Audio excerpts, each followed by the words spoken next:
शपथविधी सोहळ्यासाठी शीख समुदायाचे गुरुमुख सिंह सिंधू यांना निमंत्रण।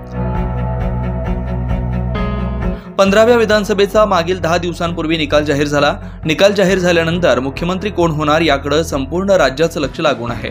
अखेर नव्या सरकारच्या शपथविधीला मुहूर्त लागलाय।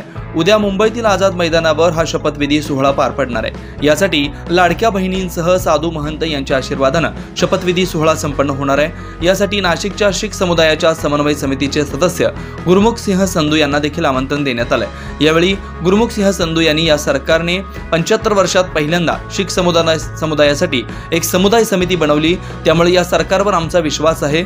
यापुढेही शीख समुदाय सरकारसोबत असेल असं सांगितलंय। बीजेपी की ऐतिहासिक जीत के लिए हम सबको शुक्रिया अदा करना चाहते हैं और ये अब जो गवर्नमेंट आई है इन पे काफ़ी सारे विश्वास है, हमारे भरोसा है इन पे। 75 साल बाद जो इन्होंने पहली हमारे सिख समुदाय की कोऑर्डिनेशन कमेटी बनाई है, इसके लिए हम इनका शुक्रगुजार हैं।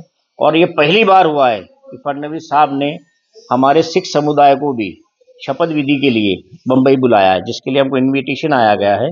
और हम नासिक की संगत से 7 से 8 लोग वहाँ उनकी शपथ विधि में जा रहे हैं और यही आशा करते हैं कि आगे भी सिख समुदाय के साथ में कंधे से कंधा मिलाकर ये सरकार चलेगी।